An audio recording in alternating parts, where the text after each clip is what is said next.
I'm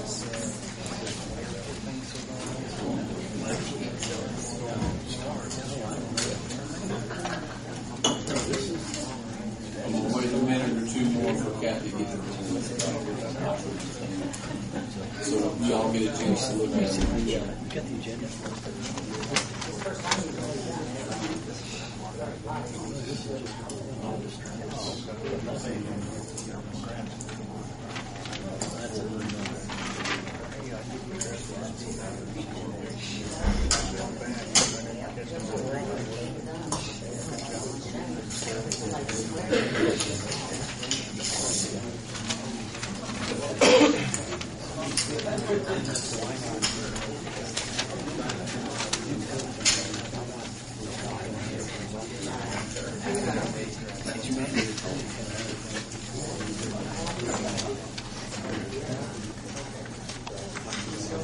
Okay, seeing as we're already about 10 minutes late, I'll call the October meeting of the Greensburg Board of Zoning Appeals to order. The first item of business will be approving the minutes from last month's meeting. You had those given to you here just a minute ago. I'll give you a second to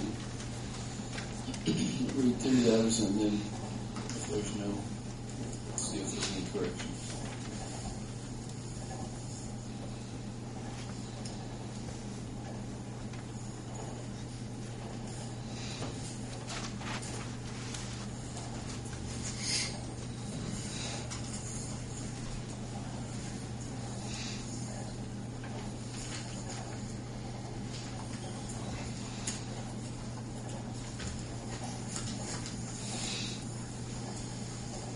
Having read the minutes, are there any items that need to be corrected?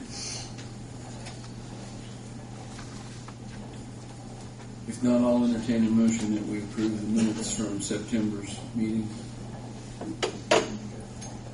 Motion's been made and seconded that we approve the minutes from September. All those in favor signify by saying aye.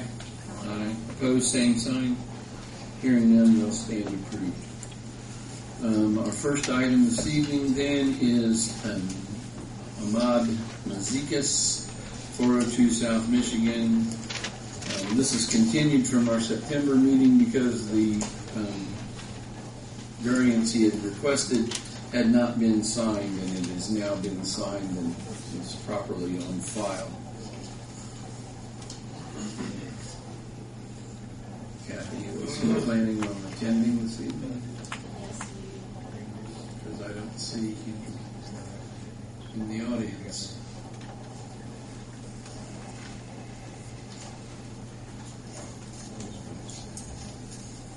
Make sure the door wasn't open, you want to sit over there. Okay.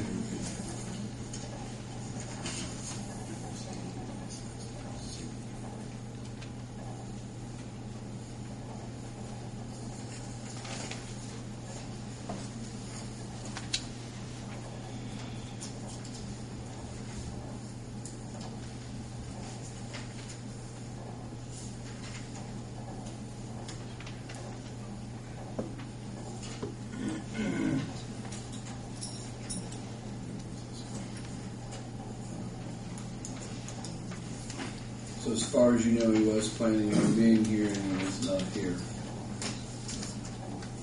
It would be my opinion that I don't want to really go ahead with this without him being in attendance.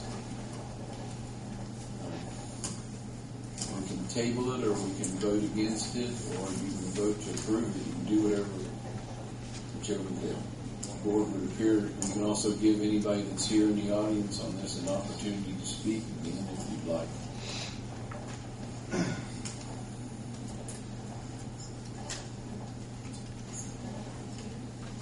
Well, I see Carl's back there. The property owner right behind there, he's here. Carl, is your feelings pretty much the same thing as you'd expressed to us before? There's actually some new things I'd like to bring to light to you. Okay, if you would state your name for the stand and state your name for the record, please. Carl Dillman, I'm the property owner directly behind the business in question. You can come on up. All right. There's a few things I wanted to add. No, I didn't think about it at the time. Obviously, everybody received this picture. Yes. Okay. That lot's actually larger than that now. This is a more recent one I acquired from the courthouse. This actually shows the cars in there. All these cars, the biggest one there is a Chevy Cavalier. You can see how much space that actually takes. It's only 3 spots. You guys can kind of go around. Now, he stated 10 to 15 cars, correct? I believe that was somebody did. Plus 2 employees. That would be a potential total of 20 cars in that parking area. Now, I've measured off of what he wants to give me as far as parking, 57 feet. I believe that's enough for 5 cars that way, and then lengthways 3 cars. But that leaves no room for a dumpster whatsoever. And that kind of business would require a dumpster to match. I've actually seen dumpster trucks turn around there and it's tight without any obstacles whatsoever. And obviously won't be able to back out onto the street because the dumpster truck generally is a one-man crew. They're not going to bring another person along and fight traffic for them. Again, you guys look at that. Scott, would you like to look at that? Touching what Scott said, now that you can actually see, like I said, these are all fewer cars. You start putting full-size pickups or something, they're going to have a problem. You feel congestion with that many vehicles in there would hinder your ability to maneuver your man or your equipment in a fire rescue situation? Possibly, but again, that would be my concerns is just that the egress into his residence would be accessible at all times. If not, then we would have to deal with it. I think he said it would not block the entrance.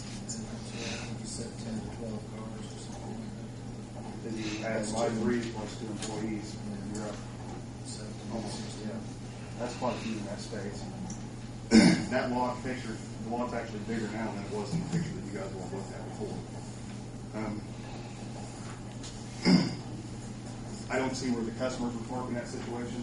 Obviously, and under by state regulations for a car dealership, that you have to have adequate parking for your customers.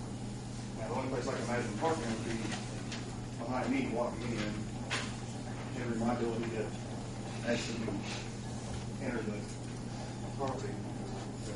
That way you can actually see the cars. You want to add something more to that. Do you have enough room in front of your house for parking spaces, or are you encroaching on his property to have your parking spaces? The one space is mine. You have one parking space. But apparently, I believe you stated that Ken said he had to give you 2. I didn't say that, because I haven't talked to Kenny. I don't know anything about you getting any parking spots at all on my property. I'm not sure where you got that from. That was mentioned the last meeting, I remember it. It might have been mentioned last meeting, but as far as me being the property owner, I have not given you, I didn't know anything about you, even I know you lived there, but as far as when you bought that place, there was no negotiating between me and you on any property, any parking, any whatsoever of your vehicles. I understand that. So, I have no problem moving my vehicles into the property line on my side. That's fine.